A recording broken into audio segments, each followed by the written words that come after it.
Hello everyone.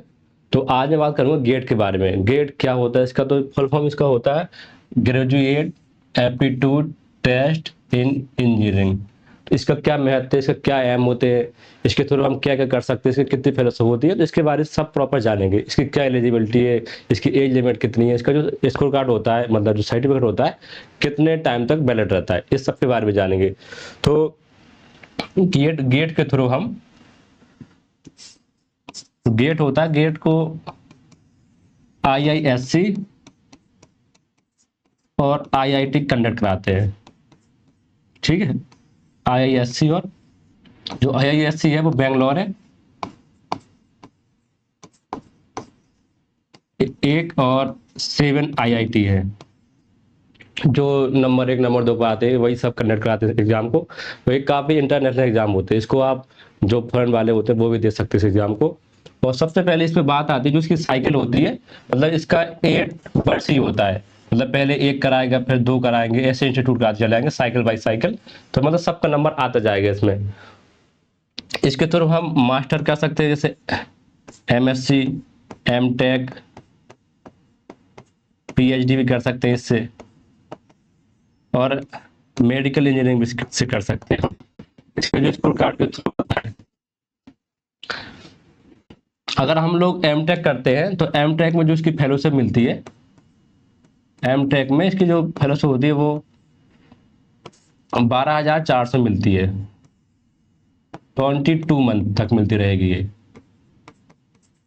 कई institute हैं जो गेट के थ्रू पीएचडी भी कराते हैं, तो पीएचडी के लिए जितनी जेआरएफ की फेलोशिप होती है उतनी ही इसकी भी फेलोशिप होती है। तो जेआरएफ वाले फेलोशिप देते हैं 37,000, इसकी अप्रोक्स उसकी फेलोशिप रहती है।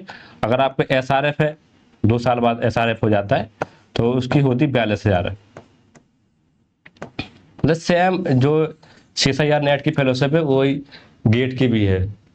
और इसका जो पेपर पैटर्न अगर हम बात करेंगे, तो गेट का paper pattern, GATE XL proper मतलब पर्टिकुलर गेट एक्सेल के बारे में बात करेंगे। एक गेट बीटी भी होता है, जो लाइफ साइंस के मतलब स्टूडेंट है वो दे सकते हैं गेट बीटी। गेट एक ईबी होता है जो इन्वायरमेंटल साइंस और इकोलॉजी आती है जिसमें। और एक और होता है गेट एमई, मेडिकल इंजीनियरिंग। ये 4 एग्जाम होते हैं जो लाइफ साइंस स्टूडेंट इसको दे सकते हैं प्रॉपर।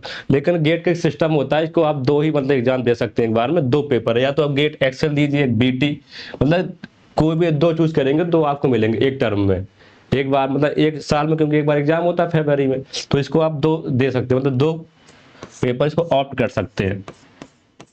इसका जो पेपर पैटर्न होता है काफी टफ होता है। इसका जो पेपर पैटर्न है, पेपर पैटर्न इसमें 65 क्वेश्चन आते हैं और 100 मार्क का रहता है, 100 मार्क का। तो क्वेश्चन कम रहते हैं इसमें मतलब चूज करने के लिए। और इसका जो पैटर्न होता है इसमें क्वेश्चन आते हैं एमसीक्यू, तो आप जानते ही हैं। एक इसमें आता है एमएसक्यू, मल्टीपल सेलेक्ट क्वेश्चन। एक एनी टाइप वाले क्वेश्चन भी आते हैं, न्यूमेरिकल आंसर टाइप क्वेश्चन, जिसमें आप न्यूमेरिकल टाइप करेंगे मतलब उसमें वैल्यू भरनी पड़ेगी। उसमें लिखा रहता है कि आपको क्या इसमें फिल करना है क्वेश्चन में, दशमलव इंटीजर के रूप में रहता है पेपर में। और फिर आगे हम लोग चलते हैं, तो इसका जो इसकी एज लिमिट, इसमें जो एज लिमिट रहती है वो नो रहती है, मतलब आप एनी टाइम एनी एज तक दे सकते हैं। और ये साल में एक बार कंडक्ट होता है। इसका जो स्कोर कार्ड है, जो सर्टिफिकेट है, वो 3 साल तक वैलिड रहता है। आप 3 साल तक कहीं भी एनआईटी में, आईसर में एडमिशन ले सकते हैं इसके थ्रू, अगर आप गेट पास होते हो तो। और इसकी बात आती है गेट में जो ऑप्शन होता है, गेट के पेपर में एक आता है जनरल एप्टीट्यूड, ठीक। फिर आती है केमिस्ट्री आती है। केमिस्ट्री तो कंपलसरी होता है करना पेपर में।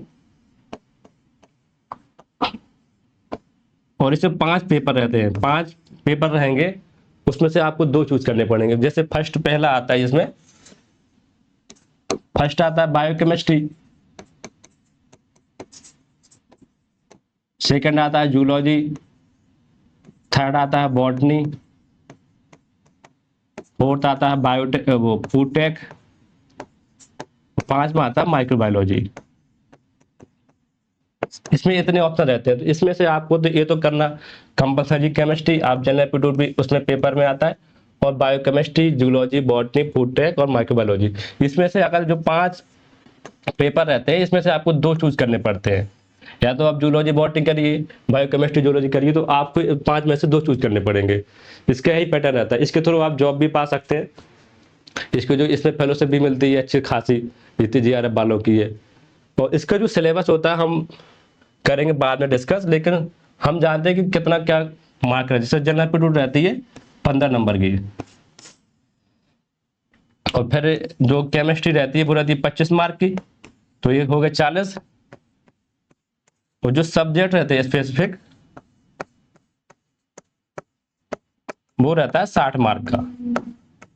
अगर आप इस पेपर में अच्छे खासे नंबर लाते हैं 50 के अराउंड, तो आपकी अच्छी खासी मतलब स्कोर कार्ड बनेगा, जिससे आपको बहुत ही अच्छे अच्छे इंस्टीट्यूट है, आईटी, आईसर, एनआईटी, इन वगैरह में आप पीएचडी कर सकते हो। आपको काफ़ी अच्छे चांसेस है पीएचडी करने के।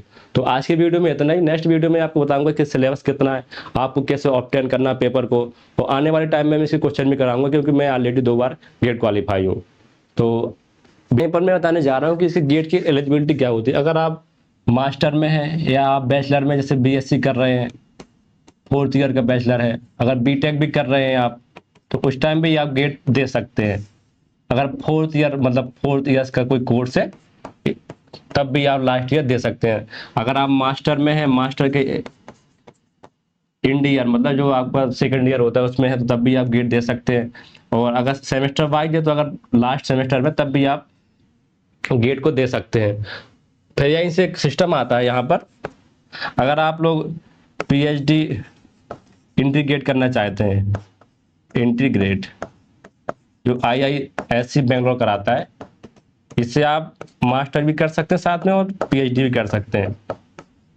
इसमें इतना बेनिफिट है, गेट के थ्रू हम बीएससी, एमटेक, पीएचडी सब कर सकते हैं। और आईआईएससी बेंगलोर तो एक फीचर भी देता है कि अगर आपको बेंगलोर फीचर देता है कि अगर आपको मास्टर भी करनी है और पीएचडी भी करनी है, तो आप